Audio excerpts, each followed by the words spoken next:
Bismillahirrahmanirrahim. Assalamualaikum warahmatullahi wabarakatuh. InsyaAllah kita sambung pelajaran sejarah unit 8 dengan tajuk Tokoh Terbilang Kesultanan Melayu Melaka. Okey, tokoh terbilang ni lebih kepada orang yang dihormatilah pada zaman dahulu. Okey, kita tengok teruslah. Struktur masyarakat pada zaman Kesultanan Melayu Melaka. Okey, struktur masyarakat Kesultanan Melayu Melaka dapat dibahagikan kepada dua golongan, iaitu golongan pemerintah dan golongan yang diperintah. Setiap golongan mempunyai peranan dan tanggungjawab masing-masing. Okey, kita boleh tengoklah struktur masyarakat pada zaman Kesultanan Melayu Melaka. Okey, yang pertama ni golongan pemerintah, kita ada sultan, kita ada pembesar. Okey, yang seterusnya golongan diperintah, kita ada rakyat, kita ada hamba.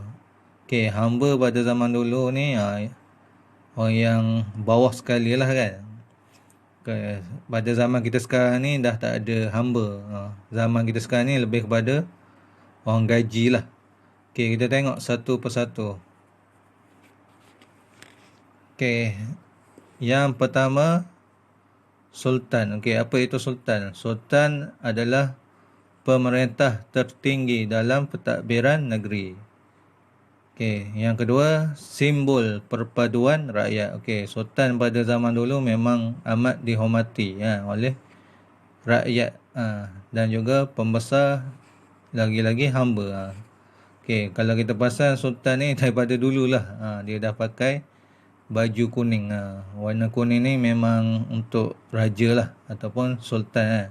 Okey, yang kedua pembesar. Okey, pembesar ni dilantik oleh sultan. Okey, dia membantu sultan dalam pentadbiran negeri. Okey, dia lebih kepada menteri lah pada zaman kita sekarang. Menteri ataupun barisan kabinet menteri lah, dia membantu sultan dalam pentadbiran negeri. Tapi zaman sekarang ni kita ada Perdana Menteri yang mentadbir negara. Tapi dah setiap negeri masih ada lagi sultan kan. Okey, seterusnya rakyat. Okey, rakyat ni macam biasalah penduduk Melaka. Yang kedua pengikut setia kepada sultan dan pembesar. Okey, rakyat ni adalah orang Melaka kan, dan juga orang yang akan taat setialah kepada sultan dan juga pembesar di negeri Melaka. Seterusnya hamba. Okey, hamba ialah orang suruhan sultan dan pembesar. Bilangan hamba melambangkan ketinggian status dan kekayaan pemiliknya. Okey, hamba ni orang suruhan lah, dia kena buat lah apa yang sultan ataupun pembesar suruh. Contohnya sultan ni dia boleh ada ramai lah hamba dalam 50 orang hamba. Pembesar pun dia ada hamba dia sendiri. Contohnya dalam 10 orang. Hamba ni memang orang suruhan lah. Dia kena buat apa saja yang disuruh oleh tuan-tuannya ni. Okey, golongan pemerintah dan golongan diperintah memberikan sumbangan yang bermakna kepada pentadbiran Kesultanan Melayu Melaka. Pemerintahan kerajaan pada zaman Kesultanan Melayu Melaka berjalan lancar sehingga Melaka menjadi sebuah empayar yang kuat dan pusat perdagangan utama. Okey, ini semua ni terlibatlah memberi semangat kepada kejayaan zaman Kesultanan Melayu Melaka. Kita tahu Melaka ni sebuah negeri ataupun empayar yang kuat dan juga menjadi pusat perdagangan utama. Banyak kapal berlabuh di pelabuhan Melaka lah pada masa tu. Okey, seterusnya kita pergi pada macam tajuk kita lah tadi, kenali tokoh terbilang. Okey, siapakah tokoh-tokoh yang terbilang? Okey, tokoh terbilang memainkan peranan penting dalam kegemilangan Kesultanan Melayu Melaka.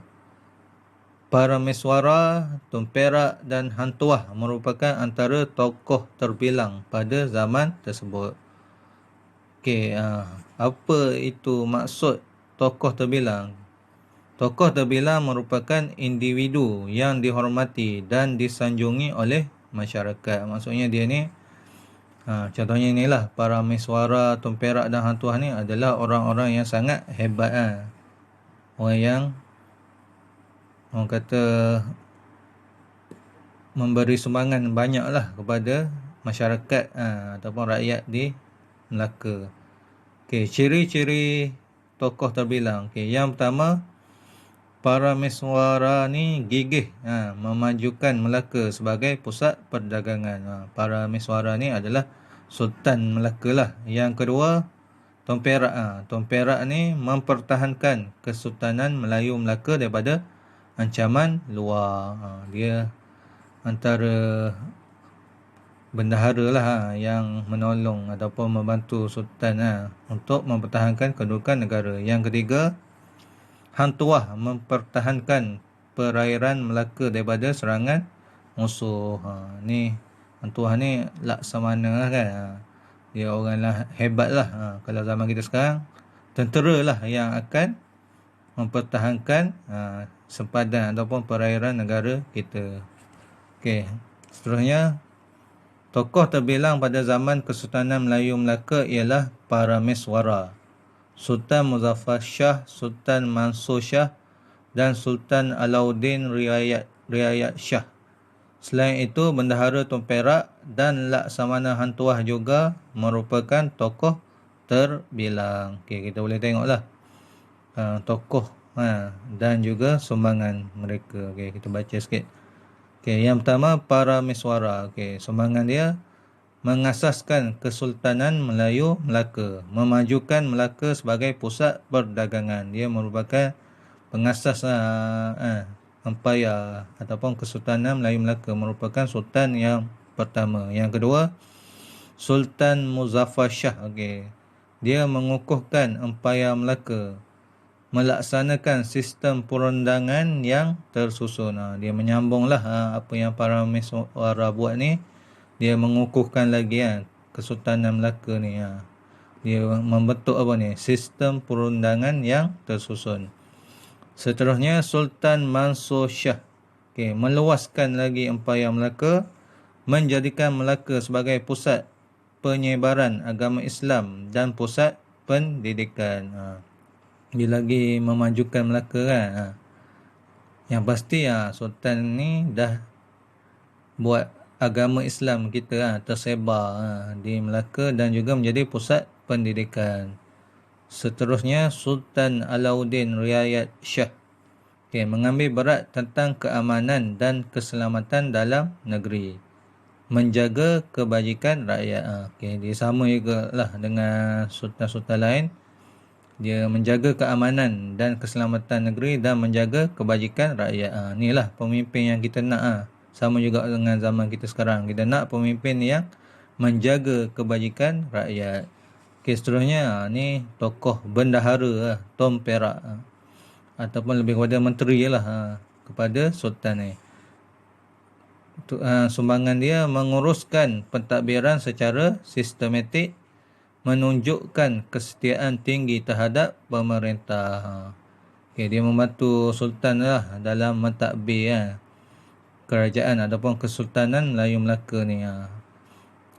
Lepas tu dia ni seorang yang menunjukkan kesetiaan tinggi terhadap pemerintah. Okey, memang bendahara ni memang dia menjunjung tinggi lah sultan. Dia tidak akan buat tak baiklah pada sultan. Dia akan mengikut apa perancangan sultan dan dia akan mentadbirlah kerajaan Kesultanan Melayu Melaka ni. Seterusnya, last sekali, Laksamana Hang Tuah memastikan keselamatan perairan Melaka, menjadi utusan Kesultanan Melayu Melaka. Dia ni menjagalah keamanan di perairan Melaka, sempadan Melaka ni daripada musuh-musuh luar.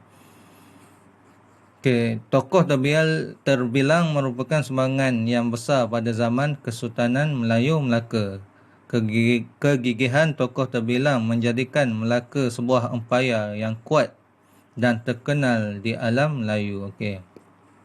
Kesemua tokoh ni memang memberi sumbangan yang sangat besar, menjadikan Kesultanan Melayu Melaka ni menjadi, orang kata, majulah, kuat, dan juga terkenal pada zaman dahulu ataupun pada kerajaan Melayu dahululah.